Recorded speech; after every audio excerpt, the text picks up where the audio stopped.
All right, everyone, welcome to our Genealogy Research Training, part of White Awake's Before We Were White online course.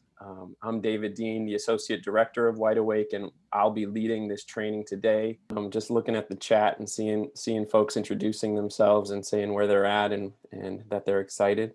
I am now going to guide us through a few minutes of a grounding, just to get settled in this space and get connected to what we're going to be doing today. Um, and so I'd first like everybody to slowly inhale and slowly exhale and inhale and exhale. And do what you need to do to get comfortable in the physical space that you're in. Whether that's rolling the shoulders back or adjusting the body in some way. And notice the places where your body is hitting the chair or the couch or the floor or the bed that it's resting on. Trust that whatever you're resting on will hold you, that you can relax there. Notice the extremities of your body, and for many that'll be the palms of your hands and the soles of your feet. Notice what temperatures those are. Notice the textures you're feeling in those places.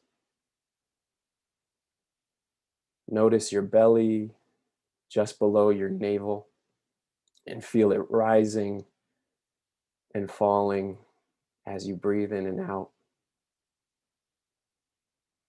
And as you breathe, allow yourself to notice the stresses that you're coming into this session with.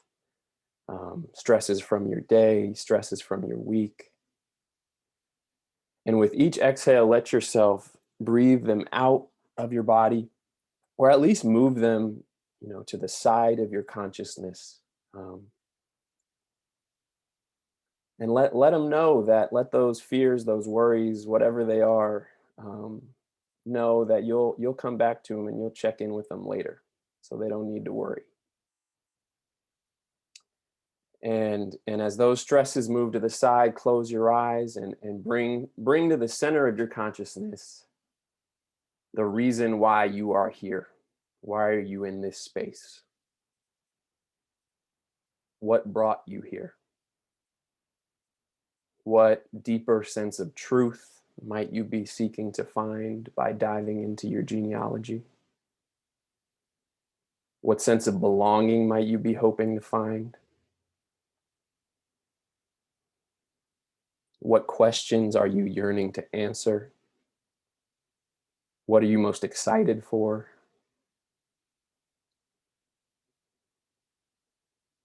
And as you open your eyes, I invite you to click over to gallery mode and notice all the other people who are here with you, who are here to go through this session alongside you. Um, remember that no matter what questions or hopes or yearnings that brought you here, that you're not alone and that all of us are right here with you. And so I welcome you to silently greet people by putting your hand on your heart or smiling or showing gratitude to the people here with your eyes or in whatever way speaks to you. All right. And before we get started, I am also going to just go through a few of the ground rules that we often go over in this space together. And one of them is just that if you have feedback about how the sessions are being held, we'd love to hear that from you, and we ask that you share it with us outside of these live sessions. And the best way to connect with us is by email.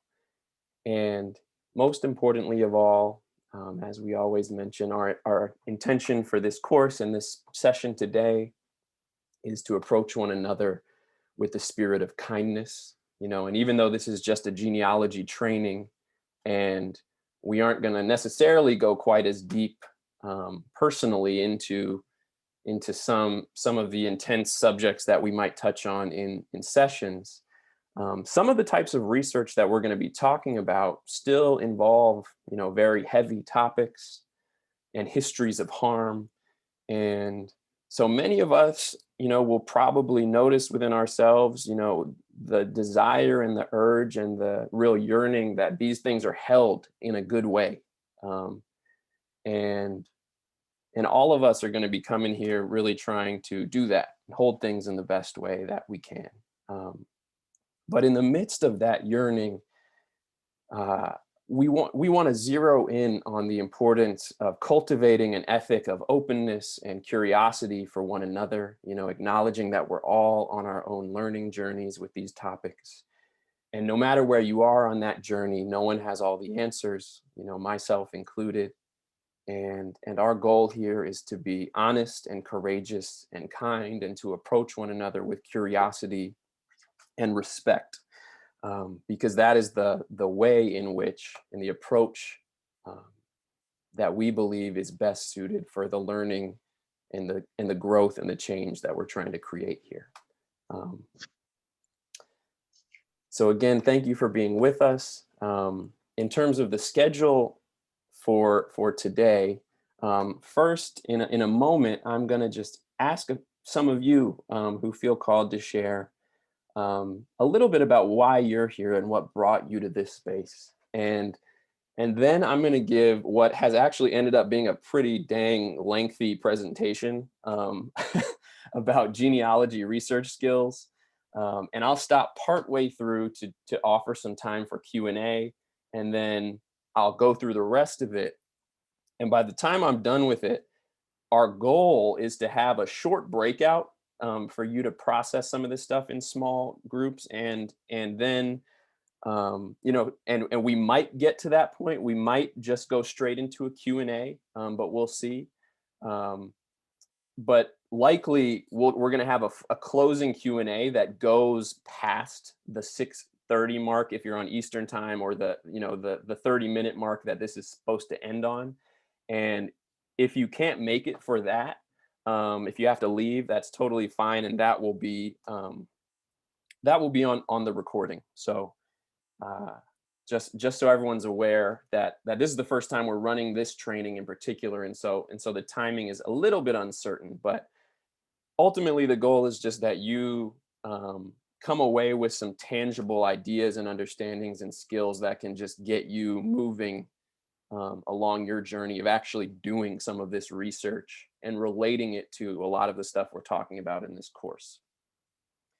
And so we're going to use the raise hands function today, and we're going to take 7 or 8 minutes right now to just hear from some folks, literally just answering the prompt, what brings you to this training today? And answer with fullness and from your heart, while still being relatively brief so that we can get a decent number of people in. And folks are also welcome to answer that question in the chat. So you're welcome to just share there too, if you prefer, or if you're not able to get in with your voice. Okay, I'm gonna open the participants, and Morgan M, followed by Barbara. Hi, thank you, David.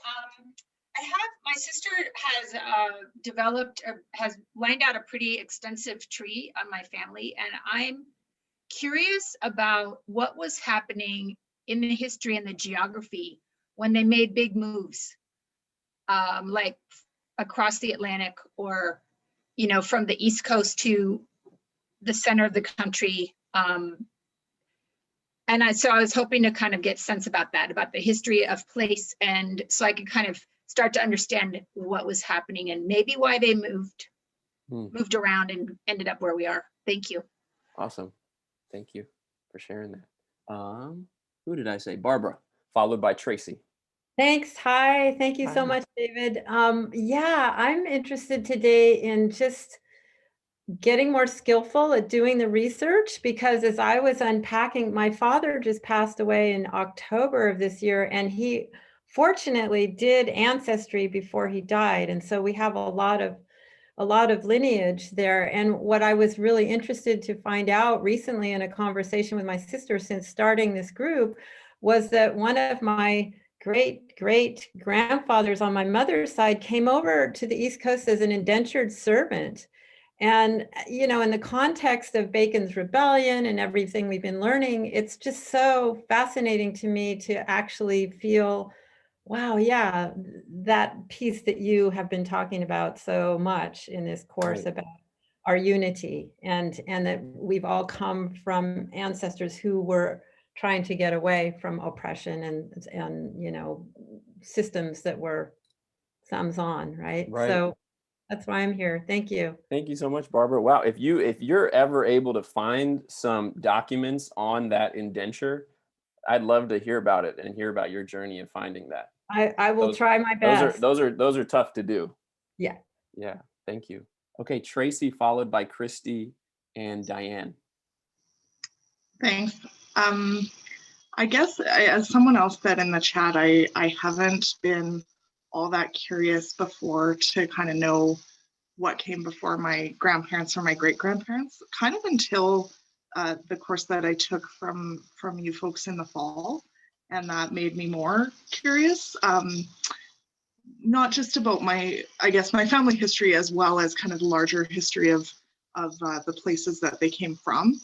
But in particular, like I know more on my dad's side. On my mom's side, I don't know as much. I think partly because of her own kind of childhood trauma and that she wasn't that, you know, connected to her family, and that led me to not be that interested. But now she's near the end of her life, and I feel definitely more compelled to make more connection with that part of my family. Partly, I think, recognizing too that like there are many truths, you know, and I would like to know that family more, but I really don't know where to begin because I've never really been curious before. So I haven't even looked at Ancestry before. Wow. Well, thank you so much, and we're so glad that you're opening up that part of your consciousness, and Thank you. yeah, it's cool to all be here together doing that. Okay, so Christy, followed by Kasum.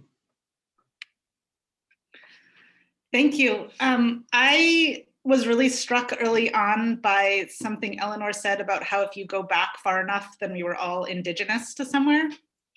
And I know enough about my ancestry to know that we are all kinds of white and white going back. And I'm really interested to get far enough back to understand where my ancestors were indigenous and how they related to the land around them.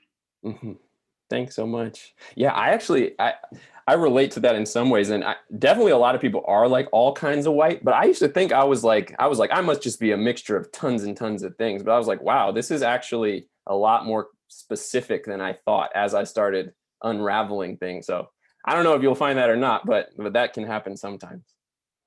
Yeah, Kasum, followed by Liz.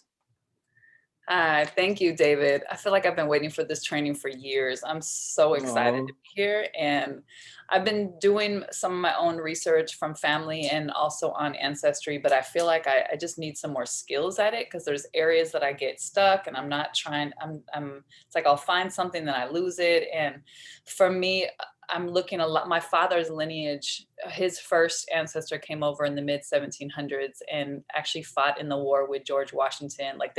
So we have deep history in this country on my father's side, and almost all German ancestry, even though his father is more like, no, we're Dutch. I'm okay, well, you have very German lineage because Wow. I did the DNA test and it's almost all German. Wow. But my mom wasn't born here, didn't come here until after me and my sister were both born. So her family side is all in England, but also has a very interesting, like at some point left and has a lot of family in Australia. And so the colonization on my mom's line is deep.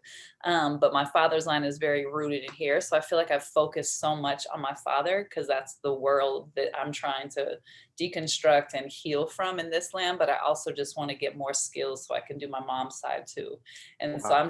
David, I'm just really, really grateful for you and for particularly the way that you speak about this. And it's something that I've wanted to do, of even laying out the lineage in relationship to historical events at that time in those particular areas, and line up with what was going on. Because my biggest curiosity is, how did I become white? How did my family, and what were the things that they were still trying to hold on to or gave up? And so just getting more, almost like a compassionate place of looking at that time frame and what was going on at the time to see the complexity and the nuance of their lives. Wow. So thank you. Thank you so much for sharing all that, Kasum. Yeah, so glad you're with us. So glad you're with us. Every time y'all say something, I just want to like riff off on some aspect of it, but I don't think I have time to do that because I'm going to be running my mouth too much anyway in the next hour or so. Yeah, interesting stuff though in terms of Australia and the US. Is like, actually England shipped tons of their prisoners to the US until 1776, and then the US was like, no, we don't want that anymore. And then they started shipping them to Australia. So yeah, there's another just random fun fact that popped into my head based on, but thank you so much for all of what you shared. And we're going to move to Liz.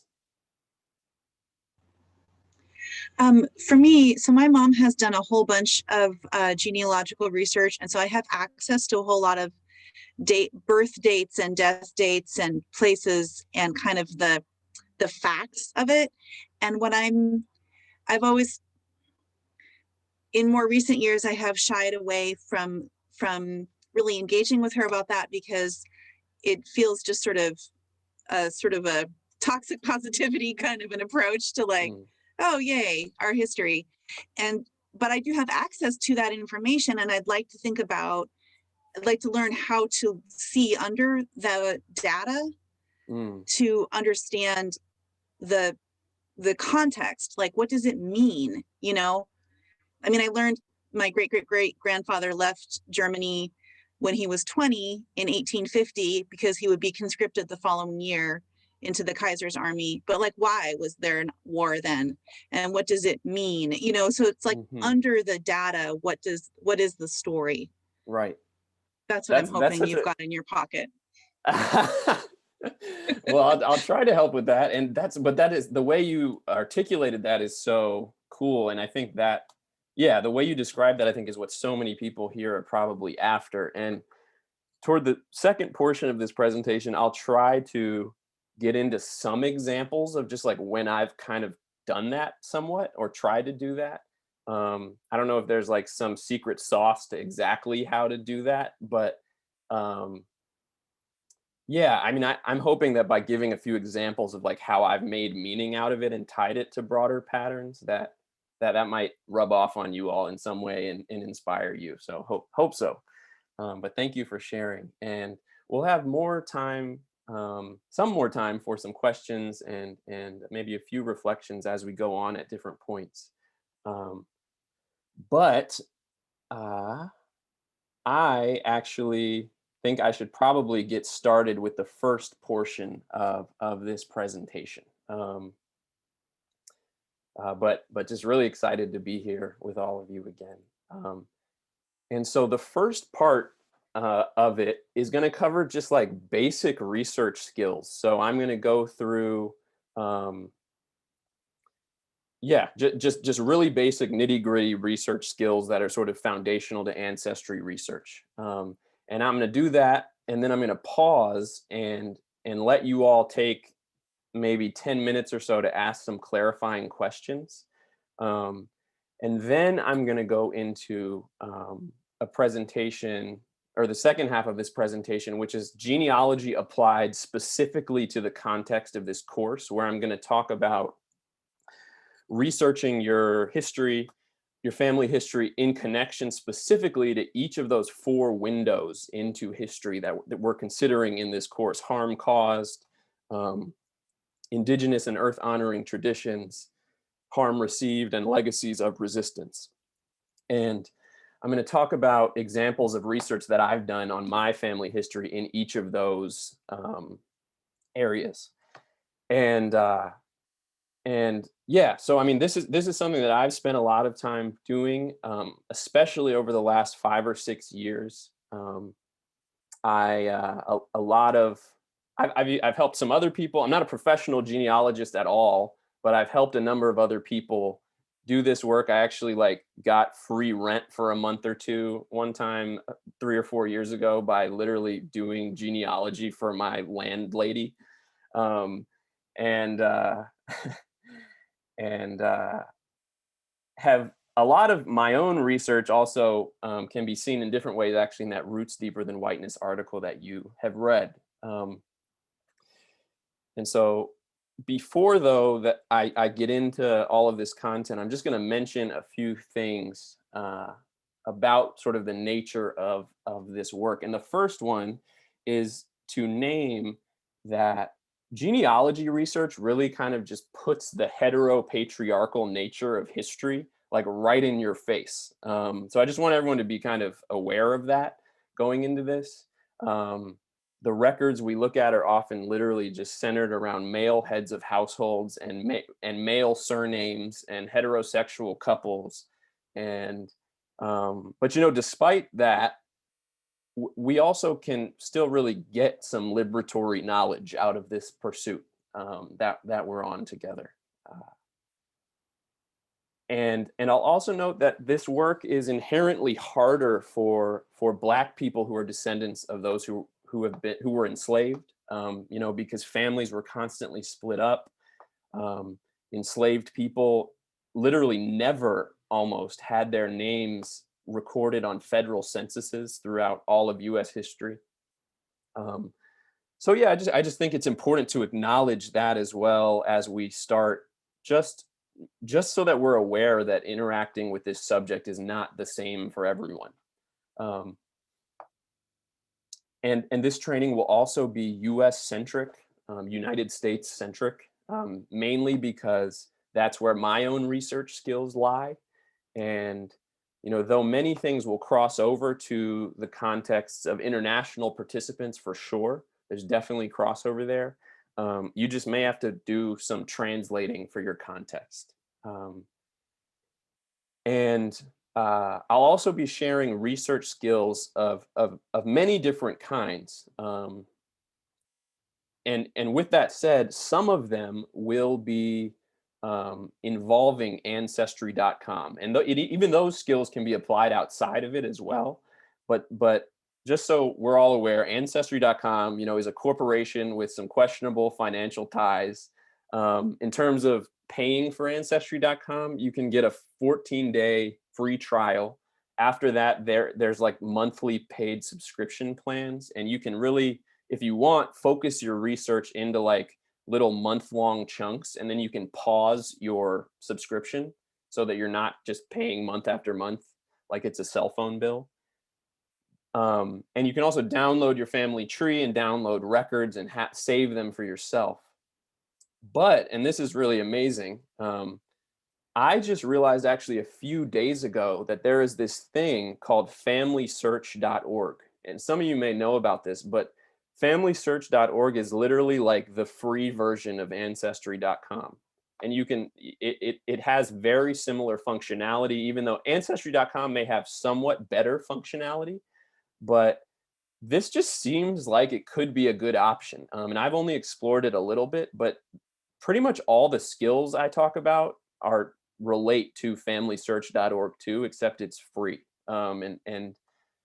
It was actually created by the Mormon Church, and some of you may know that they have a specific connection to genealogy as well, and I think financed in part by them too to make it free. Yeah, so pretty much everything I say about ancestry.com I think translates to that, and it also can translate to just other contexts as well. Okay.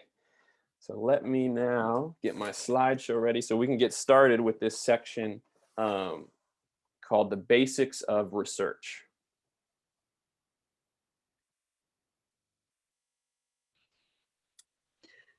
David? Through the public library during the Oh, pandemic, thank you. Go you ahead. can get ancestry.com in your own computer in your own home for no charge. There we go. Okay, I remembered that there was something I needed to look up about the library, but thank you so much for sharing that. That is a huge. Can you say how?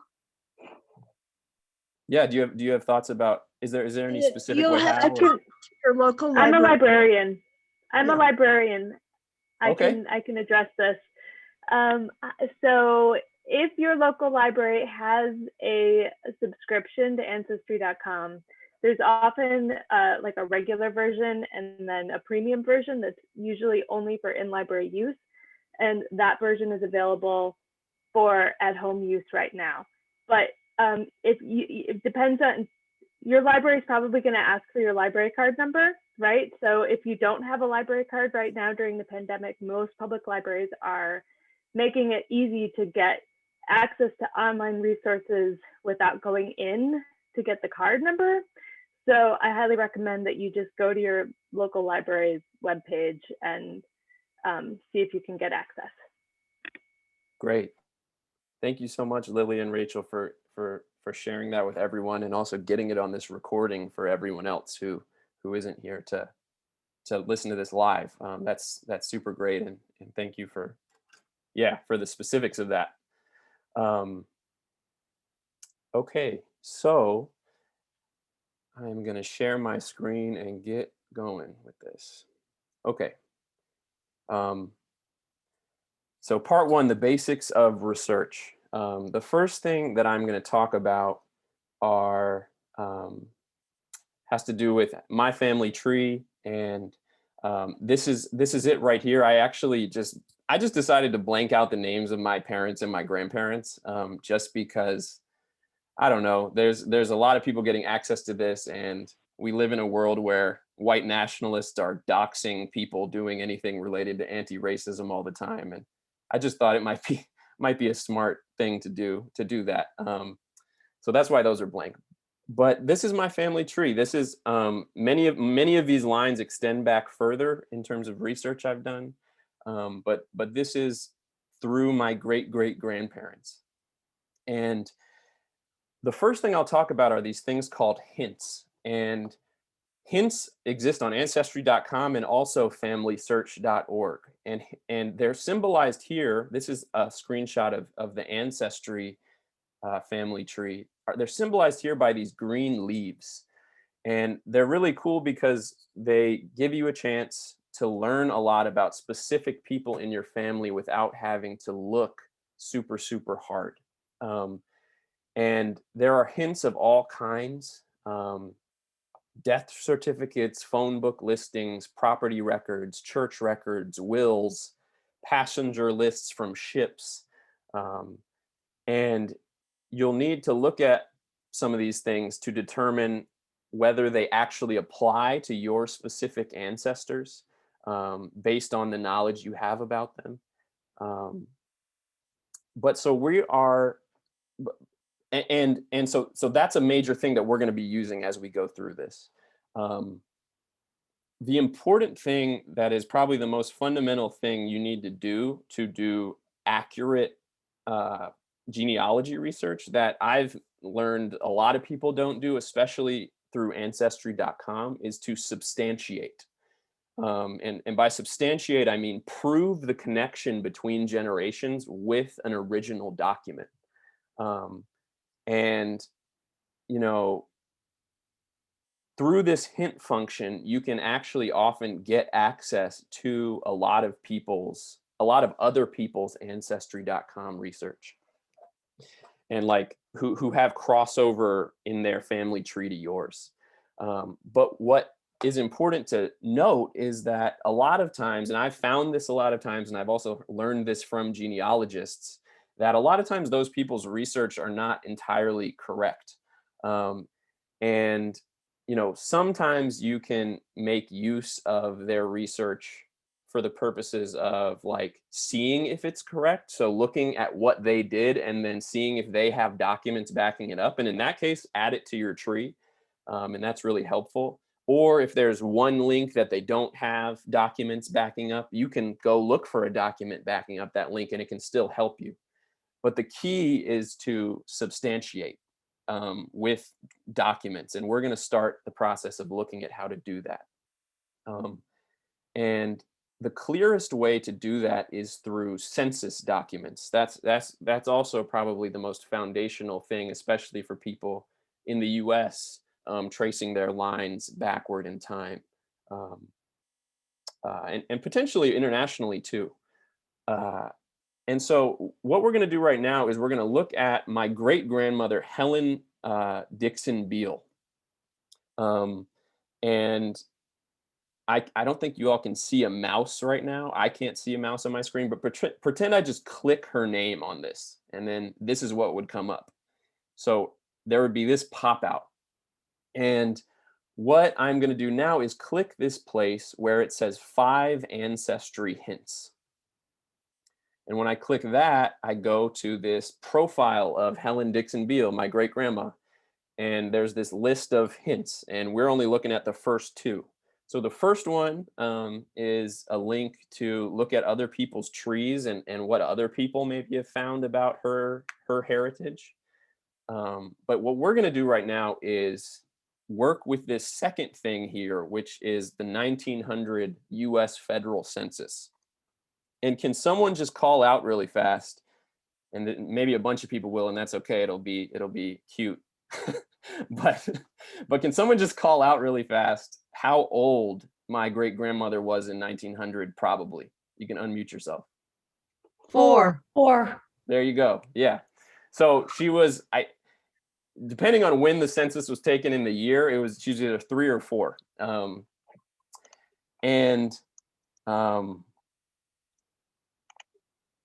So when we click this 1900 census, so pretend we just click that title, this comes up. And this is like a pop out that's programmed to pull information from the written census itself. I think someone who is typing right now, Dina, I don't know if you want to mute folks. Someone probably who unmuted didn't remute. So it's programmed to pull this information out of here.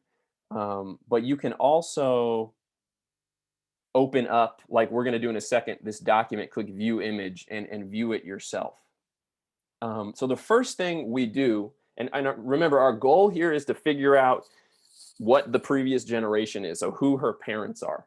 And so the first thing we do is we got to make sure that this is the right Helen on this census. And likely at this point in our research process, we're going to know some information about the person who we're trying to find here. And so like we might already know Helen's, where she was born, obviously her birth year, how old she is, and some other information. And when we look to see if all that adds up, then we can say, okay, this is probably the right Helen. And at that point, our next step is to connect her to her parents. And so we should look at the field here that says relation to head of house.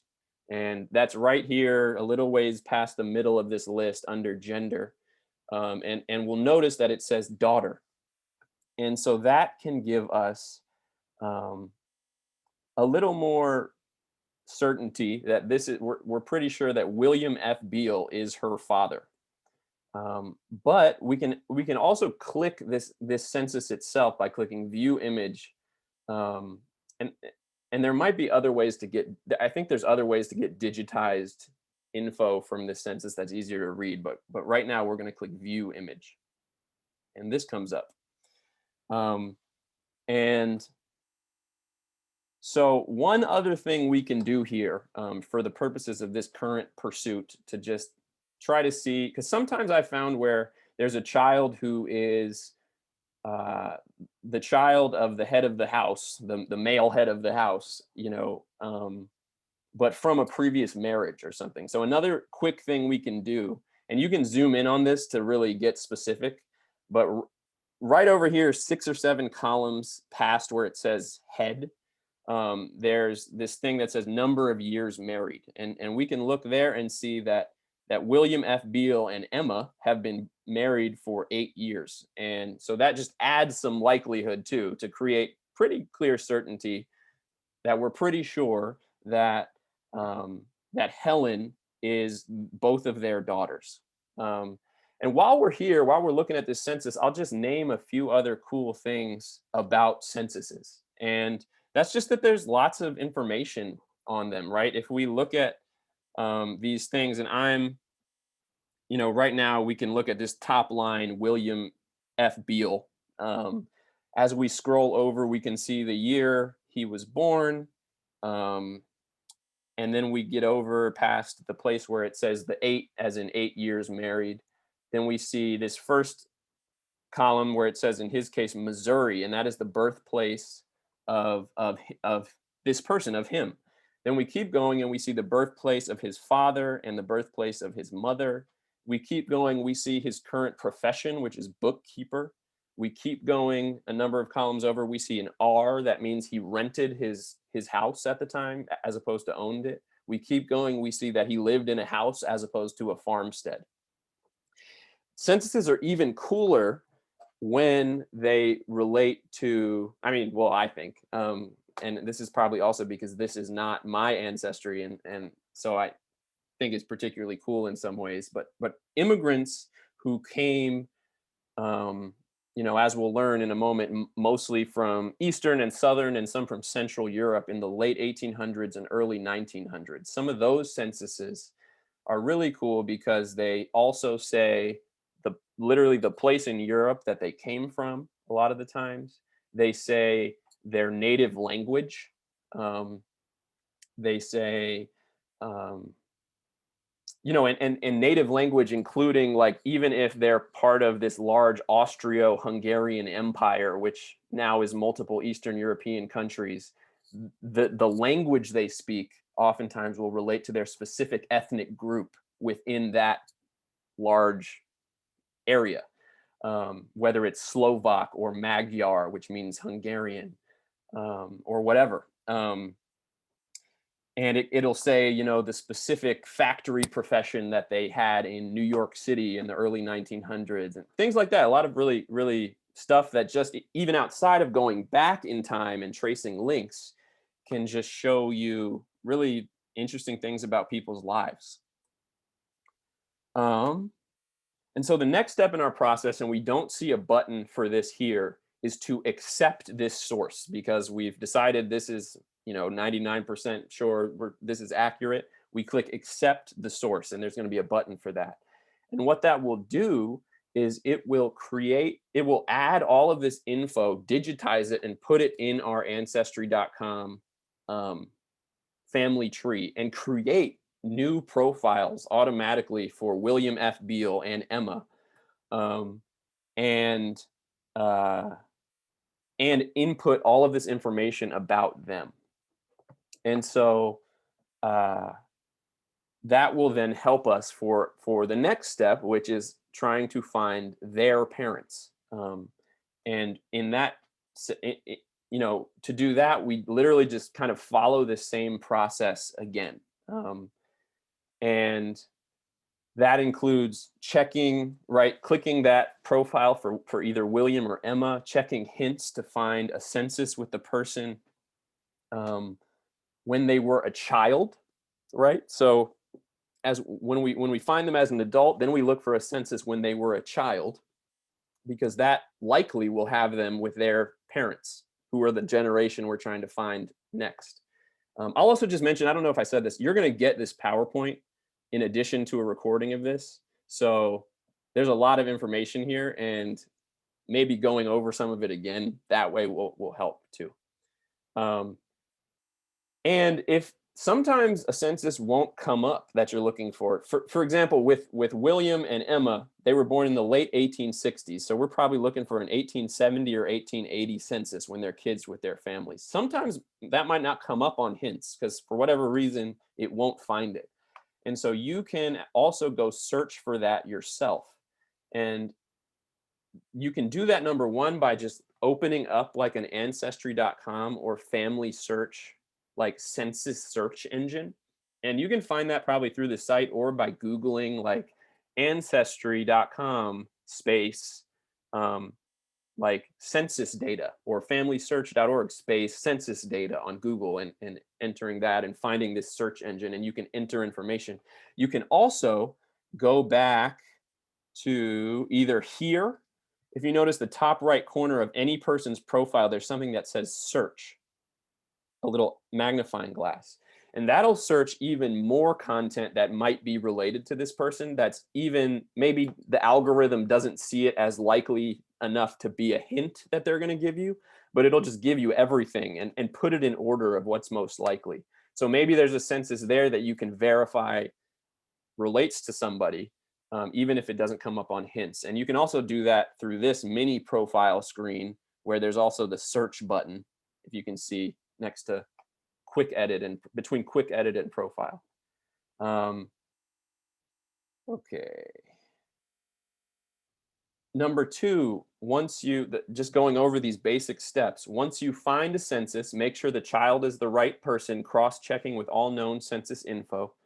Confirm that they live with their parents. You can see the relation to the head of house field. You can also see the years married field. But there's one other thing, and that's like, right, for this person, Emma,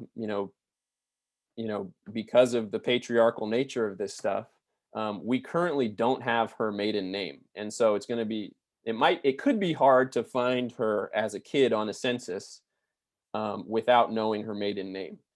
And so to do that, we can also look for a marriage certificate, which usually says the maiden name. And there's some other documents that we'll get to later that often say maiden names as well. But those really commonly come up in hints on this program. And this is what one might look like. And so here we can see that Emma's maiden name is Dixon.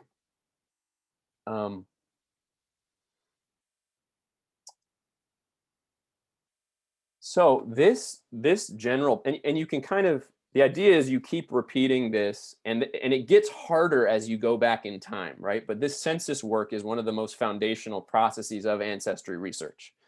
But there's more information we need to understand about the census, especially as we go further back in time. And then we need to still understand some other types of documents we can use to learn things.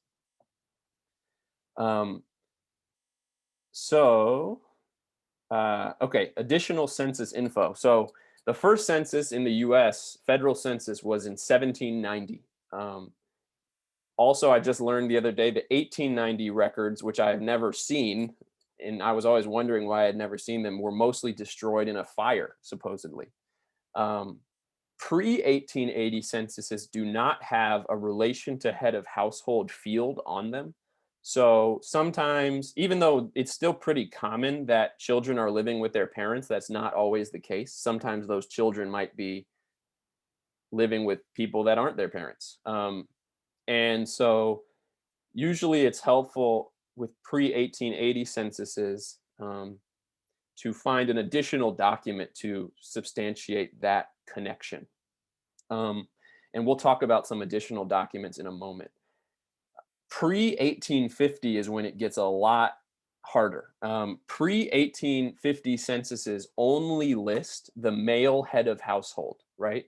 And then every other household member is listed as either a tally or a number within these boxes that are based on gender and age. So each of these little columns at the top of this sheet, which you can't see, will have a label, and it'll say something like, probably the first column is like total household members. The second, and they put a number in there. The second column is like total, or is like men between the ages of 20 and 29. Then it'll say men between the ages of 30 and 39, women between the ages of 40 and 49. They'll say all these different demographics of gender and age.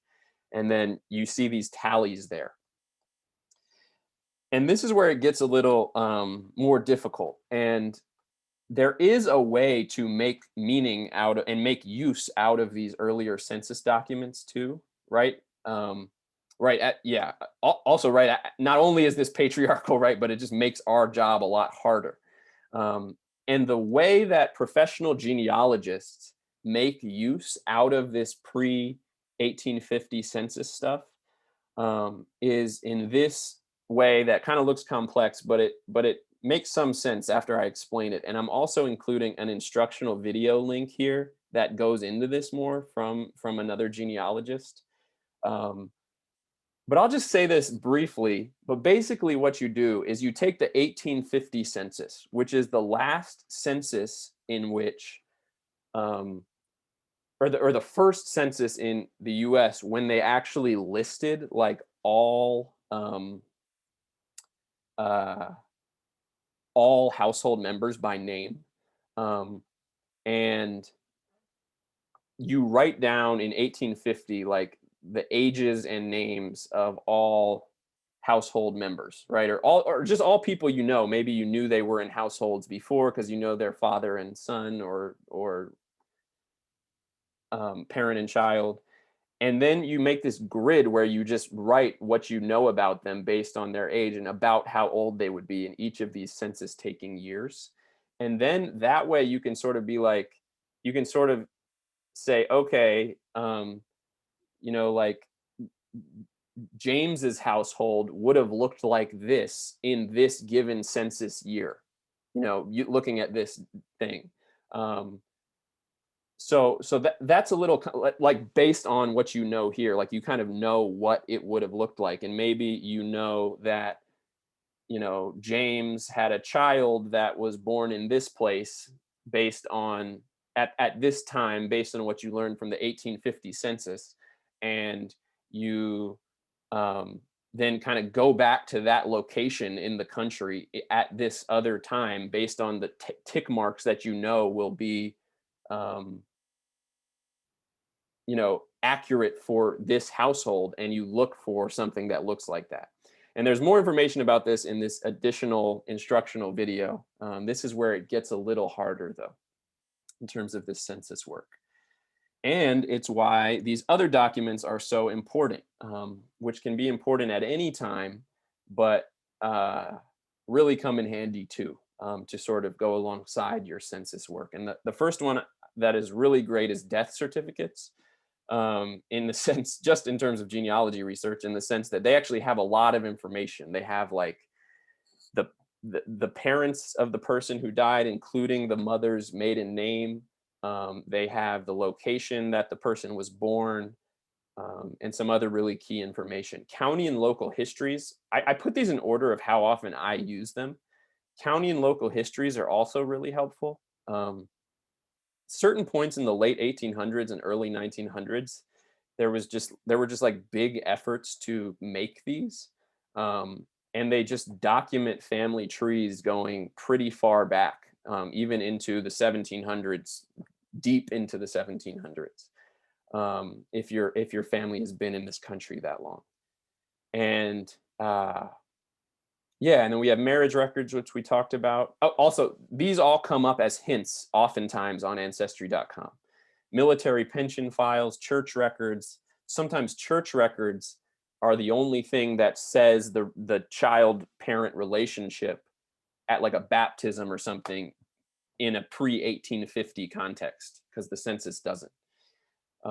Also, wills and probate records, like how when parents give property or things to their children, that can show connections too. Okay, so I am going to pause there and stop sharing my screen for a moment. And let me just look at our timing right now. I'm going to take about 8 minutes to create just an opportunity for some Q&A about these basic research processes. And I'll also just say real quick, yeah, you can start raising your hand if you have a burning question. One thing I'll say just real quick is that there's a lot of nitty-gritty tools. I just talked about some of the key ones. One place that I think you can find a lot of this stuff in terms of other skills, or if there's a particular question you have, is actually YouTube. And there are some really clear, helpful genealogists on YouTube, and you can like look up a specific question you have and often find an answer with a professional genealogist giving an answer. Okay, so let's do a few questions. Lane followed by Colin. Hi, it's Lainey. Lainey. Thanks, David. When we were doing the meditation earlier, the question arose for me. I want to understand who did what to whom. I'm 10% of African ancestry. I identify as Greek American, and a portion of that is Middle Eastern as well. And I had made this assumption that my African ancestry was in fact from my Greek relatives, my maternal side, because we're from southern Greece, but a friend pointed out to me that those countries are from the transatlantic slave trade. And so I then have to assume that it's from my father's side, because I asked my maternal cousin and if those African ancestors show up there, and she said, no, they do not. She does not have any. She's Greek, she's Italian, there are no African ancestors. So I would really like to find out more about this. And particularly I have family members who've gone on africanancestry.com. I don't know if that would help me or not. So if you have any information at all, I'd really like that. Or if there's other group people on this class that have African ancestry who've already gone further along in this process, if they could help me, I'd really appreciate it. Awesome. Thank you so much for bringing that question. And yeah, so I will, in the next portion of this presentation, I'm going to go into not specifically what you just mentioned, but learning about ancestors of ours who might have, who were enslavers of African descended people. And so I'll touch on some related things. I mean, Coming to the Table is the best organization I know of, that you probably, maybe you know of, that does deep research into that type of inquiry. Yeah, I mean, there are lots of, I mean, there's a lot I could say about, or more I could say about it, but there are lots of different ways in which also in the context of 17 and 1800, 16, 17 and 1800s US, that lineage could integrate into your family tree. So thank you so much for bringing that up. But I mean, there's a lot of research on that. That's probably a perfect question, honestly, for like YouTube. And I know that sounds corny maybe, but like they have like real professional genealogists that have very clear skill-based things that they're offering at this point. So thank you so much for that. I believe the next person I said was it Colin? Did I? Yeah. Yeah, that's what you said. Hi. Yeah. So my question is actually with Ancestry, because I messed around with this about a year ago, trying to suss it out. And I just, to like test it out on a free basis, I was like, all right, let me trace back through my parents and grandparents and see what I can figure out here, because that's information I basically have already. And what I ran into was there weren't a lot of hints available for me. So is that the kind of situation where if I'm not seeing hints, then what I should be doing is like going, or I'll ask, basically I'm asking what the first and second solutions to that might be. And if it's going out and finding additional records and then trying to port it back in. Yeah. So one thing you can do, and I've had situations like that before, including for I've done this for a lot of friends of mine too, and I've had situations where I've found that for them. And especially if it's like, what year, like decades are we talking about here where you hit a wall? Basically like in the 40s, the 1940s was an issue, and then the 1910s, 20s was like pretty brick wallish. Okay. So, but I think that's because I didn't have enough foundational data to link back and like really create those profiles that would build up in Ancestry. Is that maybe the issue? Yeah, so that's definitely one potential issue. So like just really talking to elders in your family that are still around, about whatever they know, and trying to input some more things into those 1930, 1940 profiles, or even, parent, grandparent mainly profiles, in terms of like place of birth, year of birth, other things like that. And even just like like for a grandparent, like you could also learn some of that yourself by clicking that search button. You know what I mean? That I mentioned. And then like some things will probably come to the top of that list that might be accurate. And you can cross list that with as much as you know and probably find a couple things. I mean, I've done it before though, even where I've just like gone into, like I said, I don't know, there's probably an easy button to get to this, but just like ancestry.com's like census search engine, and you plug in your information and click go. And I've found censuses of people, especially in the first half of the 1900s. The other thing I'll say, they like there are not public records of any census more recent than 1940. 1950 is it's like 72 years after the fact they released them or something like that. So 1950 is going to come soon. So occasionally, if you don't have enough in between there and can't get to 1940 or something, you hit a wall. So yeah. Barbara and then Jane. Hi, thanks so much for this. It's really fantastic. So my cousins on both sides have done a lot on Ancestry. How do and I don't want to kind of repeat what they've done. Yeah. So they've given me stuff, but is there some way to kind of link to their Ancestry pages, or so that I can build it on it rather than trying to repeat it? Yeah, there, and I don't have in my head exactly like the buttons to push to do that or something, but there's definitely a way to I mean, I think somehow you find their profile and then like save elements of it to your tree, and there's functionality where you can do that. Again, I would just say, you know, I always pretty much universally just like check sources. Because even like relatives of mine, I bet you there are some people who've done trees that have elements that are not substantiated and might be wrong. It's like just more common than you think. So yeah, but yeah, that's a great question. Great, thank you. And I'm just being present with you all, and I keep forgetting who I said next. So go in if did I say someone after Barbara? You said Jane. Thanks. Okay, Jane.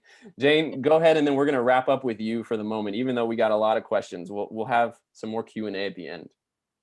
I have like 500 million questions. I wish I could put in my pocket and make you like sit next to me, but yeah, they're all just about me. So the one question that I have that it might help everybody is, what is the exact danger of not really substantiating every single thing? Like I've gone through every single lineage of my whole family, and often I'll pull things and like so many people will have a thing that says like, yeah, birth date, same. Do I really have to go through and find the original document for each one of my people? And what's the danger of not doing that?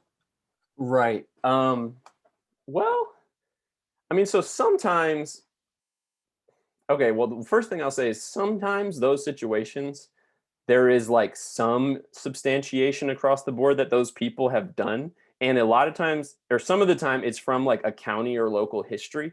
That's literally just like one document. And it might not be saved everywhere, but it's like the source that everything is emanating from, which is like, this is this piece of paper from 100 something years ago, where some people did this research and it's like certified by the local county.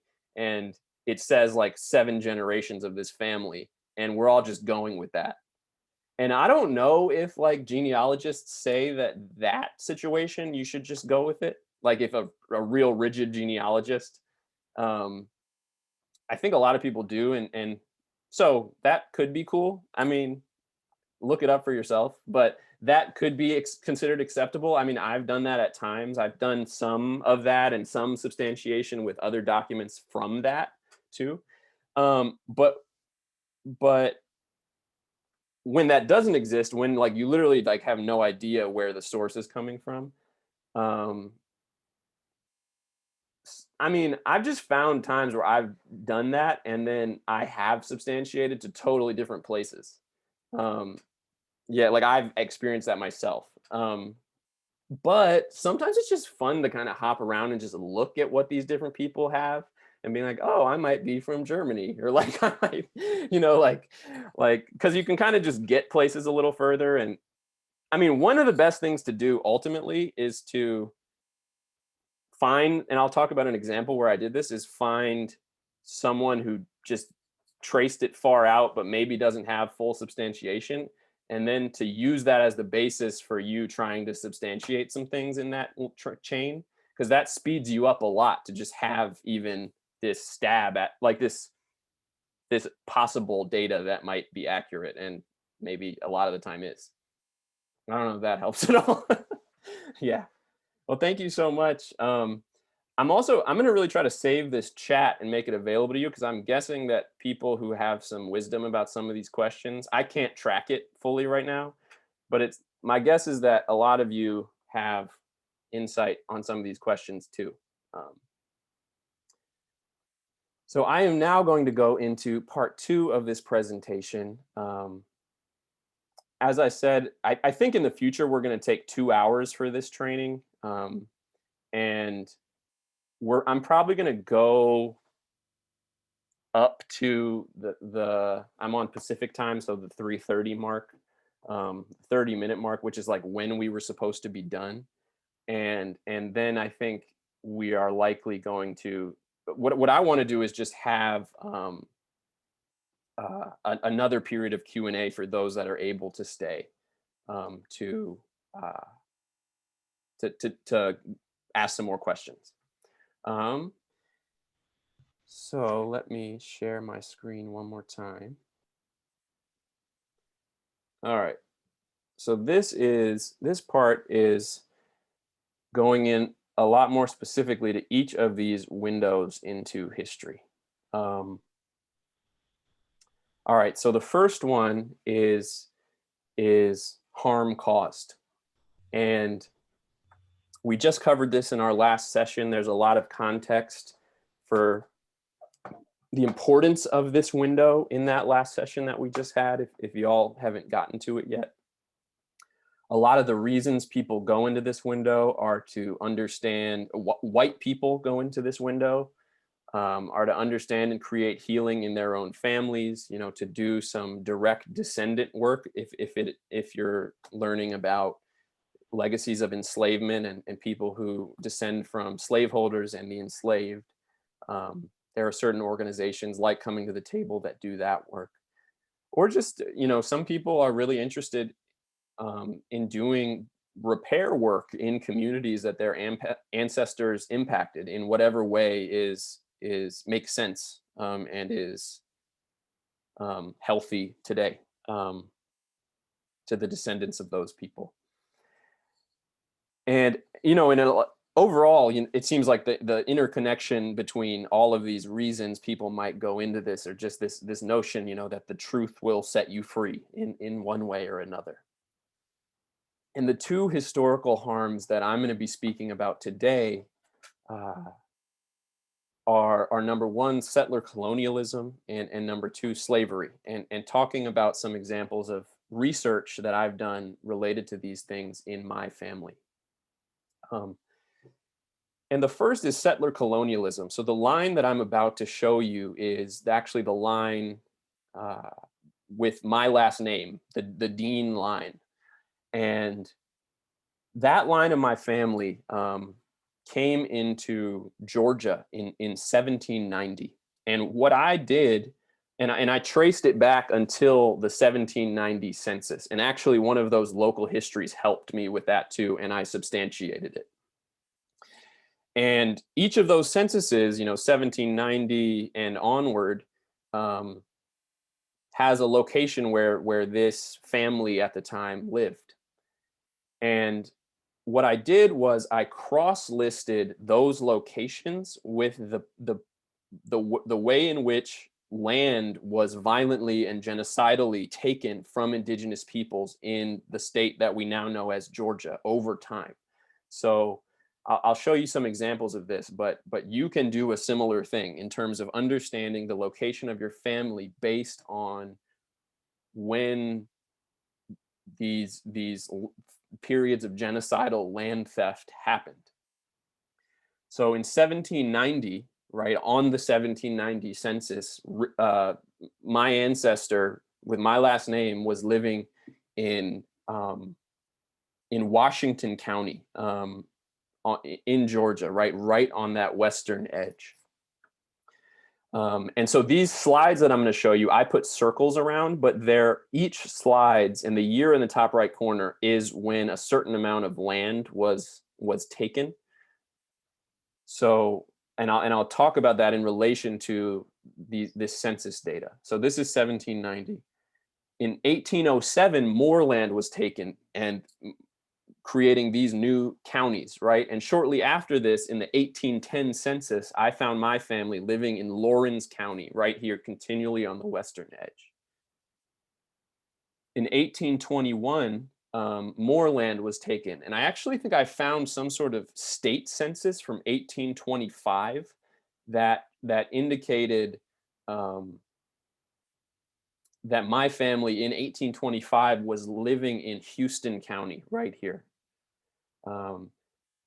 In 1826, right, more land was taken. And on the 1830 census, this line was living here in Muskogee County, continually pushing that western frontier as more and more land was taken through violence, right? And in 1832, a lot of families still in this area. And this is when the last of indigenous land in Georgia was taken, and multiple native nations were brought across the country, multiple states to Oklahoma, about 1,000 miles, where over a third died along the journey. So really, really tragic stuff. And I even found documents that I need to revisit because I haven't in a while, but that showed that not at that Trail of Tears moment, but in some of those earlier moments, I had ancestors who participated in militias in this state that carried out parts of this land theft. And it's funny because when we look at hints, right, sometimes those types of things come up. Like sometimes you'll literally get some military record from fighting in what is quote unquote called the Indian Wars. And so that can lead to some powerful understanding of our past as well. But what but what won't come up a lot of times on hints is this, and this is something called what was called at the time a slave schedule. And it's funny because these things, yeah, I mean, I guarantee you there's some intentionality around the fact that I have never seen one of these come up in hints on ancestry.com, right? I don't know if that would hurt their profit model or something of getting people to do it. But essentially, prior to 1850, enslaved people were listed in a box as tick marks, right, alongside other household members on those census documents. However, in 1850, the country shifted to having a census, a federal census that listed all free household members, as opposed to just the male head of household. And so they created a second document for enslaved people. And so, what I did is I actually went, in this case, found another family in my lineage called the Mayos, who were actually living in this same state of Georgia on stolen land, in Marion County, which you can see in the top right corner of this little thing right here.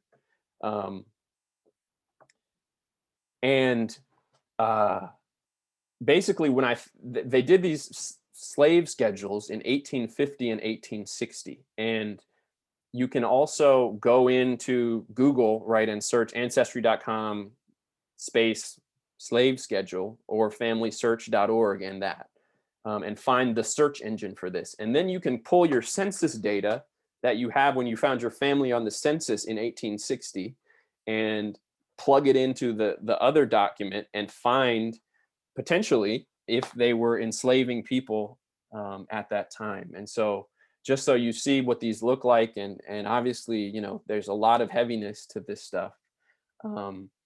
But right here on this, the second column with actual names, a little ways down, the third name on that list, there's two at the top, and then there's this one that says Jesse Mayo. That is my third great grandfather. And to the right of him, unnamed people, right? Not even given names, just given age and gender and color, are listed from the first one next to his name all the way down and onto the next page until we get to G.W. Mayo, which is his son, my great great grandfather, who also is enslaving 4 people himself. And so this is a total of something like 34 enslaved human beings that were living in this place. And I never knew about them until I did this, you know. And you know, G.W. Mayo, my great great grandfather, right? I mentioned his family in the last session. His daughter was born in 1861, a year after this was taken, and was born into a family that, as a whole family, was enslaving 34 people, right? And actually, her father then died the next year as a Confederate soldier. But she, Tallulah, went on, and as I said in this last session, you know, held my grandmother as a baby, and my grandmother held me as a baby. And so these people are not that far back in our history, but it's really interesting, you know, just the erasure that has happened, and how we have to dig deep to find this stuff. Because no one in my living family right now knew about this. And so our next section, and I'm going to combine this, is indigenous roots and folkways, right? As in those traditions that persisted, that related to earlier traditions, that persisted in the face of empires throughout Europe, as well as the threshold or the window of harm received. You know, the ways in which, and I think what I pulled most out of these in my research is a general understanding of how folks live traditionally. I haven't done deep dives into that. We're going to go into that more tomorrow, actually, which will be cool. But the most of all, the ways in which my ancestors were displaced from these traditional ways of life and socialized to become white, socialized to carry out this violence around the world. And so that's kind of the pattern that I'm going to talk about some of the research for here.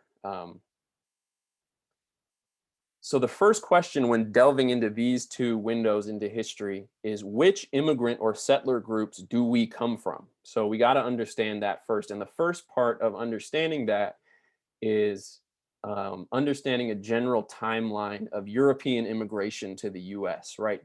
So in terms of the timeline, I mean, who, where, and when. So like who came, where, when.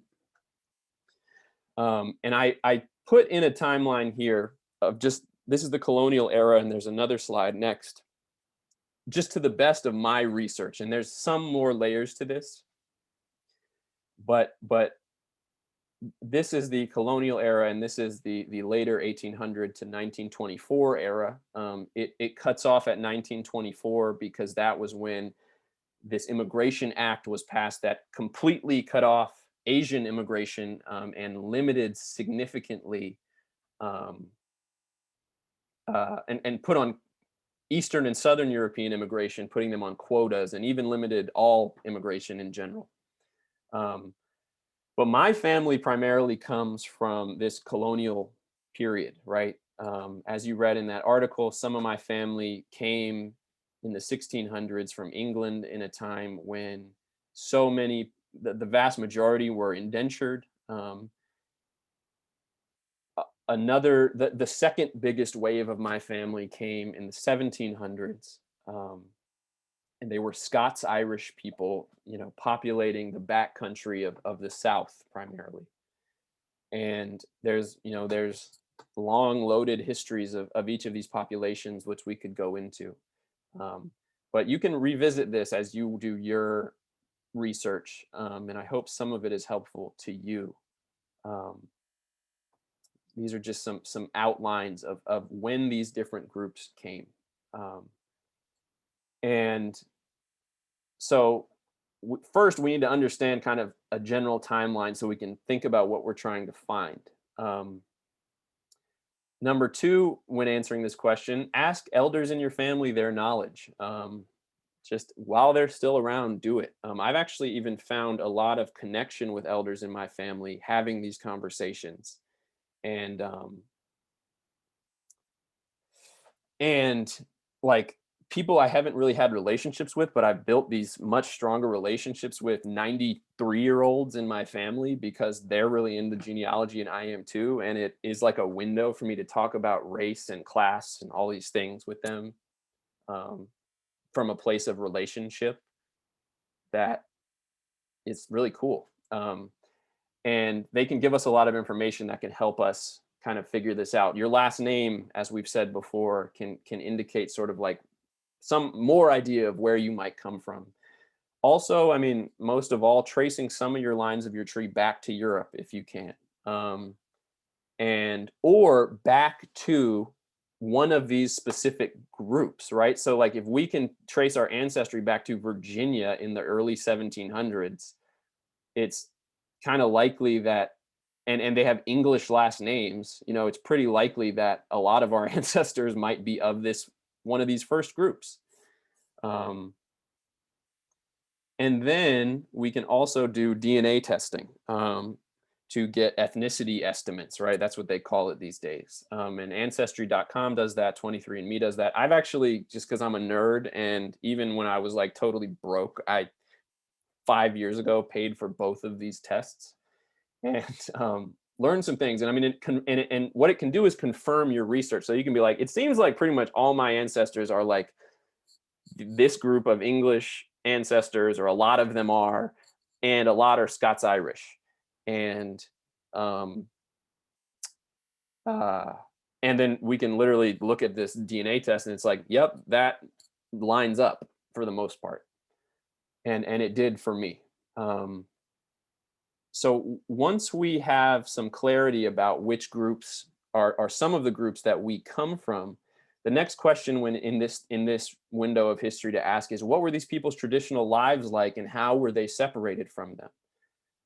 And that includes the following sort of areas of inquiry, right? Early ways of life and later folkways, processes of displacement from land to become wage laborers, and related attacks on traditional culture to inculcate people with, right, the spirit of capitalism and grueling work ethic and demonizing festivity and rest and ceremony and all of these things, which happened all throughout Europe. Other inquiries are the circumstances of coming to the US specifically for specific groups. And in terms of these inquiries, a lot of what I did is when I started tracing these back to specific groups, I then just did a lot of like book research, right? So these are some books that were really helpful for me in going into these, right, early ways of life and later folk, all these sort of areas of inquiry for my ancestors. And some of them here, these are just some of them, but some of these that even were helpful for me can be helpful for you and have crossover to people of European ancestry of all kinds. Some of them obviously specify more on the British Isles here, but I'm just including this in the slideshow so you have it as well. In terms of this pattern of displacement, like this notion that capitalism didn't just start naturally, a lot of that comes actually out of the scholarship of none other than Karl Marx, who was like, this isn't natural. Like people don't just want to work as exploited laborers for no reason. Like people were on land, and even during feudalism, right, had a common right to land that was expanding. And there were explicit processes of displacement that made it so that all people had to survive was to sell their labor. And those happened in different ways in different times in different places. But for so many of our ancestors, they happened to us. And that's another inquiry that when we have this deeper lens, we can dig into history and find. Another question in this threshold is, what were these people's, oh, my bad, we're not there yet. So the last part of this is socialization and resocialization to become white, right? Which is the, one of the final parts of this process. And I say resocialization because these legislative and propaganda campaigns to imbue us with whiteness, to divide and rule a lot of the time, right, have happened over and over and over. And we can both target how these immigrant groups that we come from were hit with this stuff initially, but also even how a lot of them were hit with it again and again and again. And these are some books that have been helpful for me in terms of this inquiry, from both this place of socialization and resocialization. And I also included some other books that touch on, some of these books touch on folks of lots of different European immigrant backgrounds, right? So it's not just me. Next question: how did my specific ancestors' experiences relate to these broader patterns? So after you've traced a few lines back, you can do some deeper research to find more details of your ancestors' stories.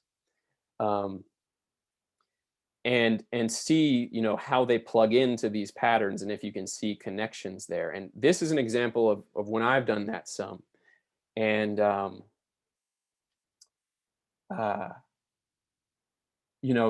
time that this line is the Jones family line, which is, as you can see, you can probably see it there. But I had it back through sources until this guy that is listed as Reverend Robert F. Jones. And I was stuck there. And then I found this other tree that someone else had done on ancestry.com, where they traced it to this, 2 generations further, to this ship called the Earl of Hillsborough, that had sailed from Belfast, in Northern Ireland, with these 3 people: John Jones, Agnes Shepherd, and their son James Jones, and as well as I think James's brother, who is not my direct descendant or ancestor, but John, who was John Jr. And that sailed from Belfast to in Northern Ireland in 1767 to Charleston, South Carolina. And the source that they cited for this was this book. And they didn't have much info on the book, but it was like this book that cited this. And it was called South Carolina Immigrants from 1760 to 1770. And for whatever reason, someone made a Kindle version of this book that I bought. And it described some context for why, first of all, the Jones were in this book, actually. I found them. And it described some context for why the Jones and others were coming to South Carolina at this time. And I studied some other sources to understand this, but essentially the majority of people in South Carolina at this time were actually enslaved Black people. And what is known as the French and Indian War just happened, and Native nations had been coming in trying to reclaim stolen land. And it was really freaking out this elite planter class, which was a significant minority, especially wealthy white people, and slaveholding white people. And there was this fear that was literally documented of like some indigenous Black alliance forming to just overthrow the whole colonial system in that area. And so something was passed in 1761 called the General Duty Act. And I'll also say that the person writing this book had no real like racial justice or anti-colonial consciousness herself at all.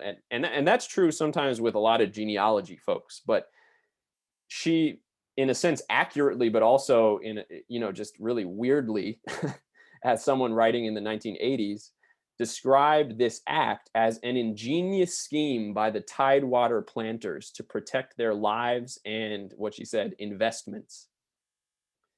And what it did is it financed both the ship passage and the settlement process of poor European Protestants to settle in the back country of the colony, to give these poor Europeans some skin in the game and to make them into this human military buffer between the plantations of the rich and indigenous nations.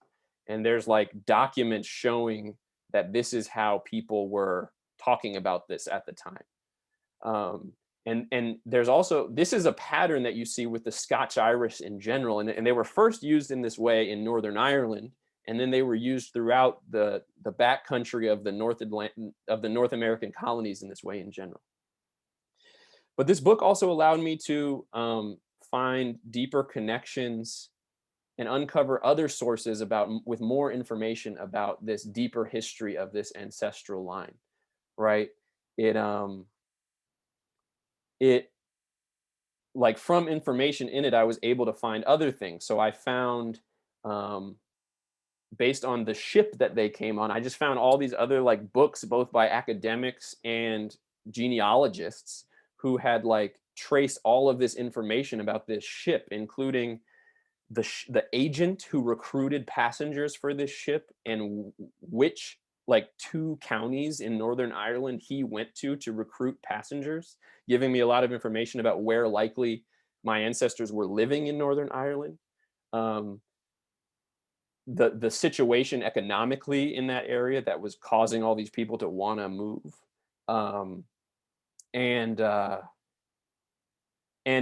I found other books that showed the entire migration of, right, what are called Scots-Irish people, which came from southern Scotland and were sort of used in this same way to be a colonial wall in Northern Ireland against Irish Catholics. But it showed, and then again in the US, but it showed specifically, you know, like what counties in southern Scotland populated which counties in Northern Ireland. And so it's like I can learn even more, and then I can go back further and see those counties in southern Scotland and be like, oh, okay, well, like, who were the indigenous people that confronted Roman imperialism in this area 2,000 years ago? So you can touch a lot of these places based on this. And I think I'm going to skip over this one part, but I was going to show you sort of how I substantiated things. But basically, I still needed to connect sort of the people getting off the ship with an actual record in South Carolina. And by looking at the colonial townships, which later, so as we can see, he came to Boonesborough or Belfast Township, which is highlighted here. You can slow this down in the recording or in the slideshow. And Boonesborough is 11, and Belfast is 13 in this top corner. Then we get here 30 years later, 1790, there's counties here, and Abbeville County is in that same place. And then I looked on the Abbeville County census, and I found the people on that ship document book on the Abbeville County census in 1790. So different ways you can work with documents to make connections. I'm going to take a couple minutes to go over this next threshold of resistance and self-determination. So once you start to get into this, you know, general picture of where your ancestors have been at different times, you can first, you can just go in and study the resistance history, right? The history of either European or cross-racial resistance in each of these places at each of these times, right? You know, whether or not your ancestors you can prove that your ancestors had a direct connection to it, you can just see like what forces of resistance were in their world. And you can get a lot of meaning out of that. And you can, I mean, I feel I've had conversations with people, you know, who are from the South, and they don't know if their ancestors had a connection to this, but they're really into Southern cross-racial organizing history and learning from that and finding connection to that. But there are also some times I've found, in my case, where you might find, you know, an ancestor who lived a little bit differently, and stood out a little from the pack of those who had submitted to the pull of this socialization, who might in some way kind of reach out to you. And there is an element that I've had with this one ancestor that I'll talk about. And I feel weird saying it because in some ways I'm like, this is just weird spiritual stuff or something like that. Or this is just me romanticizing something. But there are moments where you're like, how the heck did this pop up in front of me right now? Or like, I feel this really sort of deep spiritual feeling as I'm doing this ancestry research late at night on this person. And these things are just flying out at me. So there is some level of synchronicity there. And I think regardless, there are ancestors trying to call us into these lineages of resistance in some way, regardless of if they're ours or if they're not. But so the one story I'll tell you is I learned when I was like in high school or college or something a while back that my great uncle, so my great grandmother's brother, was the Communist Party candidate for governor of Texas in 1940. And I didn't know anything about what that meant, but it was like this thing that that my dad mentioned almost like as a funny thing that was just like this absurd thing about our history. Later in life, I joined the Racial Solidarity Committee of the East Bay Democratic Socialists of America. And in the Bay Area of California, which was a pretty diverse committee of people studying the history of multiracial organizing in this country. And we talked about this book, by a historian I'd really recommend named Robin D.G. Kelley, who wrote about the Communist Party in the South. And the Communist Party in the South was not trying to create some totalitarian state, as we're often taught. They were trying to create a multiracial democracy, even though they weren't perfect. And are one of the best examples of cross-racial working class-based organizing in U.S. history, period. And what I found when I opened this book that I just got in the mail to do my reading assignment, because we were reading this book in this committee, is like on page 1 of chapter 1, I found my ancestor, whose name is Benjamin Howe Lauderdale, and he's from Breckenridge, Texas. So this mentions B.H. Lauderdale, a white communist from Beckenbridge, Texas, which is actually a typo. It's Breckenridge. And so I immediately traced this source back, and I looked at the citation, and it was this book called Organizing in the Depression South, a Communist Memoir. And I traced that source to, and this book is by the editor of a paper called The Southern Worker, which was this Communist Party newspaper in the South during the 1930s. And so I traced that to a specific issue of The Southern Worker, the citation in that book on my great uncle. And I just found this literally by looking online, like Southern Worker Archives, and this came up on Google.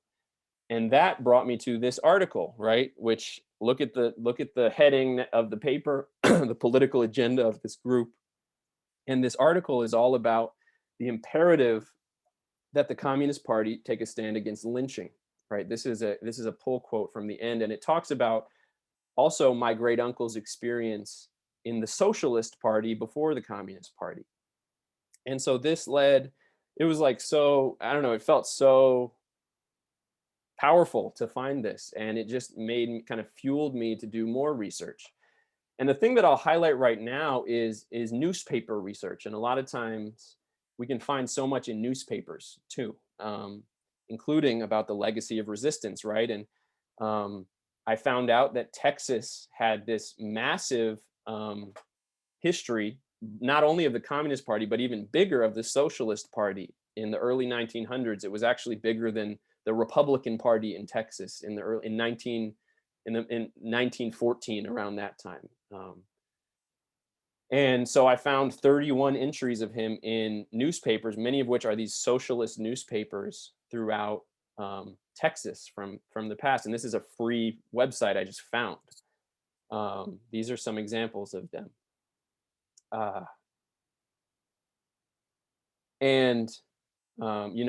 Examples of him being on the Communist Party ticket, him speaking at a convention of the Communist Party, him reporting back on socialist organizing in his hometown, him organizing the unemployed in Breckenridge, Texas in 1930 during the Great Depression.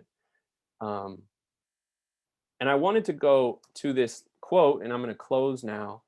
from Aurora Levins Morales that you read from your homework for our last session, and she talks about this idea of, right, if enslavers and those who committed genocide and others who were perpetrators of mass harm can beget, can give, can create in later generations abolitionists and resistance fighters, then that in itself should renew our faith in humanity. And I'll also say that, like, right, Ben's specific family here, my uncle Ben, they were actually pretty well off, and he himself is a descendant of people who were slaveholders and people who fought genocidal wars against indigenous peoples. And he's an example of someone, even though it's not always common, who diverted from that legacy. And so people who are like him, whether or not they're our direct ancestors or not, can,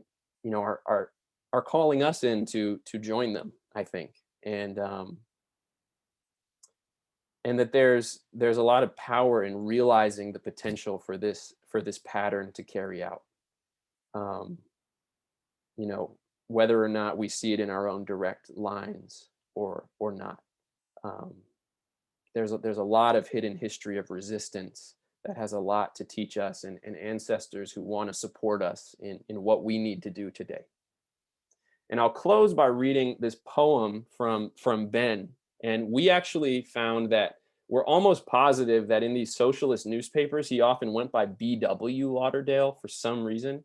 Like, I don't know, some people used like made themselves slightly harder to track, or maybe it was just because it's his father's initial or something. But this is a poem written in the 1910s sometime in a socialist newspaper called At the Gate.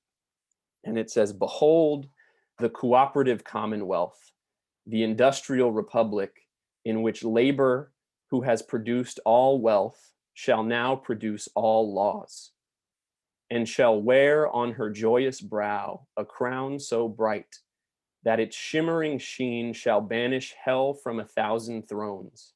Behold the cooperative commonwealth, guaranteeing to childhood its blessed playtime, and old age its sheltered retreat.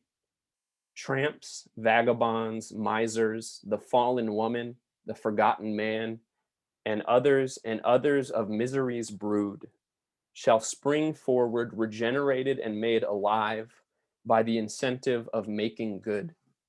Behold the cooperative commonwealth. Don't you see it, oh my comrade?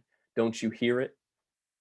Hear it in the shouts, anecdotes, laughter, and songs, which shall arise from every scene of useful toil. And see it in the Savior's approving smile, when he says, inasmuch as you did it unto the least of these, you did it unto me." And so that is what I have for you today, and hope it was supportive to you. And thank you so much for going through all that with me, sticking with me through that long presentation. Yeah, hope there are some good nuggets that you can grab onto there. Looks like someone said, when was that written? I think, I can't remember specifically, like 1916, 1914, something like that. Okay, so I know, again, as I've said a million times, we're running late on time, but we're going to take another 10, maybe a little more minutes to do a Q&A. As we said, you can drop off anytime you need to, and this will be in the recording. But let's raise some hands if you have questions about any of that. You're also welcome to share a brief reflection. And if you'd like to do that as well. But yeah, so I'll see some people are raising their hands. Let me open this up. All right.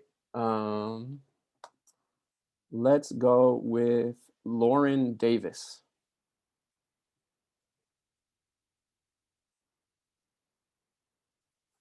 Followed by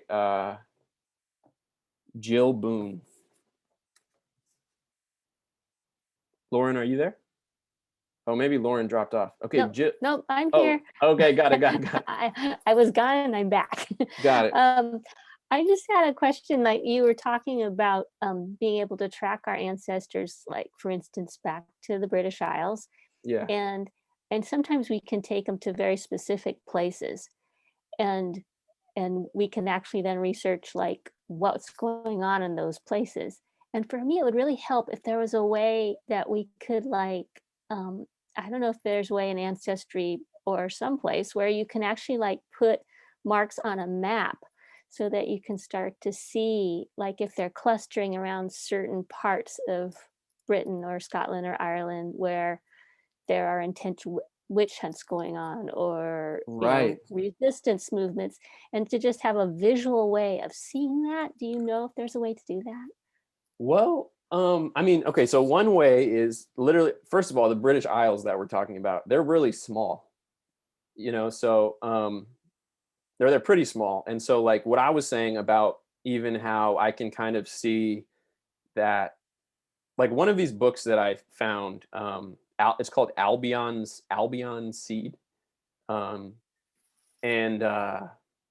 it's on that book list as well. But what it does is it literally talks about like all these, it's like most of these English people in the 1600s that went to Virginia came from southeastern England mostly, or something like that. And like most of these Scots-Irish people came from these 5 counties in southern Scotland and northern England.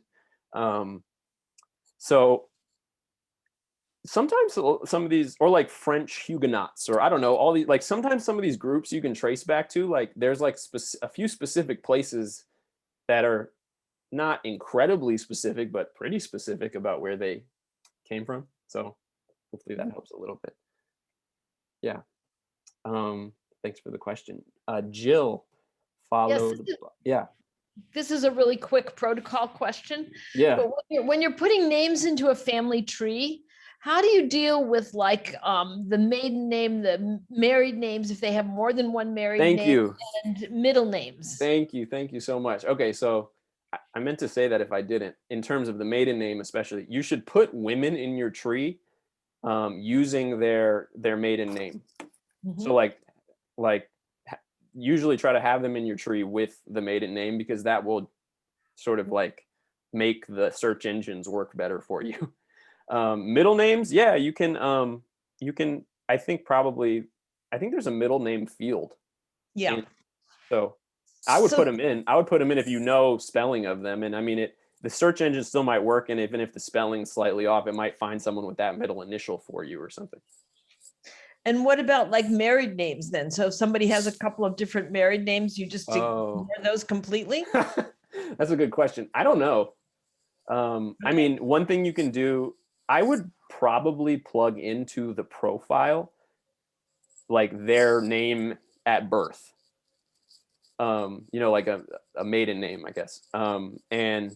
But you can save marriage certificates with each of those people in the profile. Mm-hmm. You know what I mean? So you still have a record of them, and you can still kind of see that's what I would do off the top of my head. Right, because the death certificates would be in their married name, right? If they took No, on death certificates have maiden names. Oh, interesting. Okay. Or yeah, so this is how it goes. Like, say a woman dies and she has a death certificate.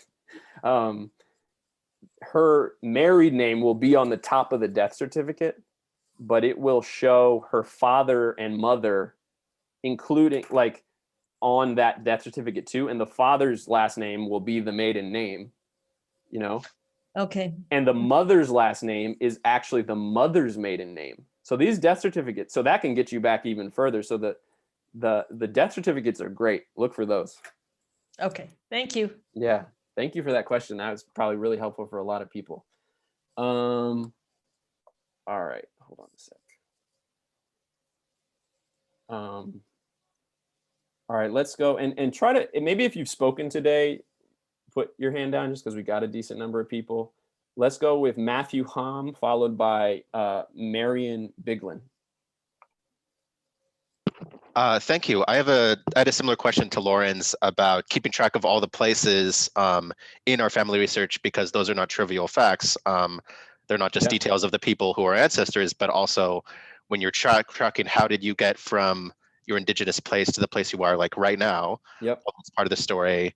I also was curious if Ancestry had like a map feature. I don't think it does, but for Google Maps, you can like the My Maps feature, you can create your own maps, like do markers at different places and keep track of that.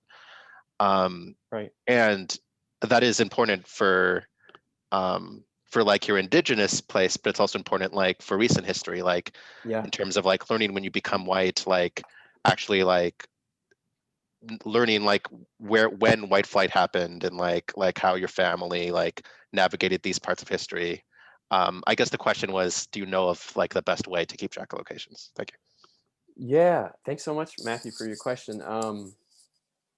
I mean, I'm sure there's always a creative way you can do it yourself if there's a particular area, branch, or line of family you really want to focus on and map out and really visualize. But Ancestry.com, for each individual person I know, I'm sure there might be more things related to this that I am not thinking of right now. But each individual person, like based on all the documents you like save on them, right? Right, because a lot of times you're not just trying to get one document. It's like if there's a bunch of documents there that are obviously this person, save them.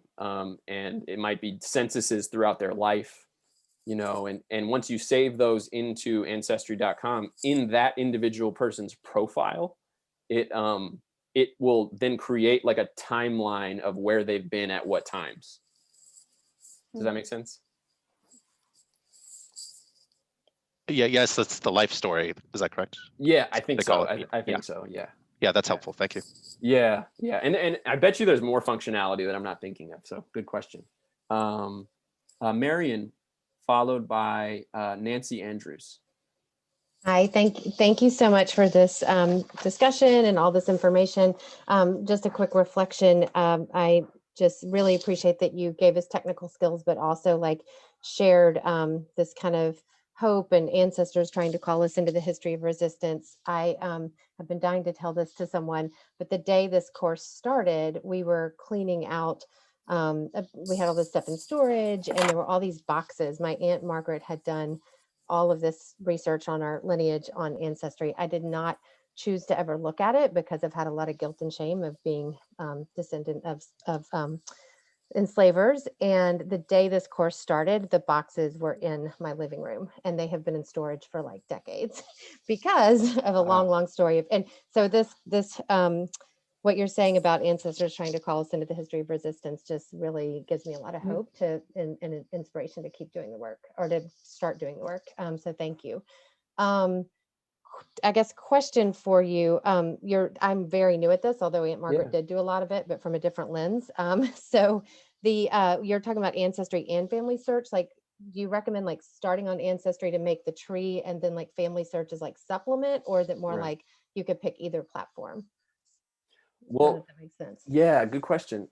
So Family Search, like I said, I haven't ever used it extensively, but I realized 3 days ago that you can make free accounts there, and that it seems to have pretty similar functionality to Ancestry.com as an entire platform, right? Okay. So like it This does kind the of same, to it go does down. the same thing, but I mean it could be, maybe this is just because I've used Ancestry more, but seems like there might be some smoother functionality to it. Some people also, like one person emailed us reasonably and mentioned, I don't remember specifically, but like financial ties of Ancestry.com as a corporation. And yeah, so there's that to take into account too. But it sounds like if there is easy library access to Ancestry.com for free, that's a great resource. And so happy again that some of you all mentioned that earlier. And then this other another question came up with a bunch of us in the chat when you were showing the map of Georgia, and how like over time you could see how the different counties were taken over of the indigenous land. We were curious, like, where did you find that data of like the timeline of the encroaching land grab? Yeah, I looked it up on Google. So, so much of what I have done is on Google, honestly. Sometimes I'll find like a separate search engine, like a search engine about just like documents from leftist activism over the last 100 years. And there's like all these documents you can search among, or like Texas newspapers. I found a free database where it was just like millions of Texas newspaper archives. And but a lot of it is through Google. So literally, I think I searched just like history of something in Georgia, you know. Yeah. Great. Thank you. And it gave me each of those images that I showed you. And I literally just put those circles around the counties that my ancestors were in to show you all. But those images I just screenshotted from a website. Fascinating. All right. Thank you so much. Yep. Let's take 2 more questions and then we'll wrap up. So Nancy, did I mention you? Right? Okay, cool. So Nancy, and then let's figure, maybe Alston will go last. Okay, so thanks to taking this class, I dug into a box of my father's papers. He's now deceased. And his father's side, there's not a lot known about it. On my other branches of the family, I have cousins who have done research. And by the way, I have asked them to put me as a guest on their ancestry.com trees. So that's one way you can find out if they'll let you do it. Anyway, what I found was a document that was a will from an ancestor of mine. It's from Wilkes County, Georgia, 1828. Wow. But he was a slave owner, and for the first time I've seen this on paper. And that, for instance, he must have had 20 or 30 slaves, but for instance, to Fortune Burks, his widow, he left Negroes, and I'm reading from a document my dad had gotten off of, Negroes Elmar, Old Hannah Jefferson, and Dilly, valued at $1,175. Yeah, wow. Yeah. And that just really, really hit you. Yeah. Old Hannah Jefferson, who was she? Right. I want to know who she was. Right. So I might get on these other websites you're talking about, like Coming to the Table, and see. And because another thing is with my DNA, I recently submitted it to Family Tree DNA, and they give you, they listed 8,700 people I'm related to genetically, from the most closely related to the most distantly related. Yeah. And I jumped to the end, and there are Black ancestors I have. So, or current people you're related to, is that right? Well, I'm like fifth cousins or remotely related to them. I forget. I'm new with that. Yeah. But I know what you mean exactly. But some of them had their pictures. Right. Of course. Yeah. And so there were things going on between and this is just one of my sides of my family, that it's like, oh my gosh. Right. Well, thank you so much for sharing that. And it's actually, I mean, a lot to deal with emotionally, obviously. And that, because of how dehumanizing slavery was, when Black folks are actually doing their genealogy research, these types of documents are the only way they can do it, because census records and other things listed people as tick marks, and like sometimes you got to do these really complex research efforts that use things like that. So for multiple reasons, that's a really powerful document, and just thank you. It's a lot, but thank you so much for sharing with us. And we're going to wrap up with Alston, and then we'll Awesome. say goodbye. Thanks, David. I wanted to ask you, I found, so I got my DNA kit for Christmas. I haven't gotten the results yet, but for the past month and a half, been doing stuff on ancestry.com. And I have some ancestors that came from Germany, and they may have changed their name. A great-great-grandmother, her maiden name was Nikla, Nikla, and then on a census with her husband and kids. There was a woman much older than them living with them that was listed as an aunt, and her name was Nicolay. So I'm thinking, did they change their name? And so I guess what I was wondering, is there a way to search, like put that in ancestry.com that would search all those names or all those different possible spellings that you know of? Well, yeah, so you could, I mean, so you could open up like so if you have this person in your tree, right, you could click search on their profile and it would just, whatever you have it in your tree as, it would first just run it as like a full search on their whole database on whatever's in your tree. But then you can go in and like edit the search criteria. Okay. And you can, number one, you could just like change the name to a different version and try that version. Okay. Number two, I think, I'm not 100% sure about this, but I think you can like click the name and somehow make it so that like the search doesn't have to rely as heavily on the first name spelling or something like that. Or like you can like reduce focus on that in some way, something like that. Or like say it doesn't have to be this exact spelling, something of that nature. So there's like search, you can edit your search to be broader in certain places. And yeah, okay, I'll try that, because I found quite a few immigrants, both from Germany and Ireland, that looked like they did some name changing, and I was hitting like dead ends with them. Right. And so it made me think like maybe they came and changed, they changed their name when they got here to be more, like Anglo American. or whatever. Yeah. Well, that probably did happen too. And I mean, so that's not my ancestral story, so I haven't done a ton of like research into that personally, but that's a huge thing. Yeah, sorry. I just wanted to chime in. I have, and for anybody that has family who don't have anglicized names, you definitely have the ability to put in alternate spellings. It's really beneficial for anybody who has anyone like that. You can put in different types of spellings. You can, and you don't have to be specific about it.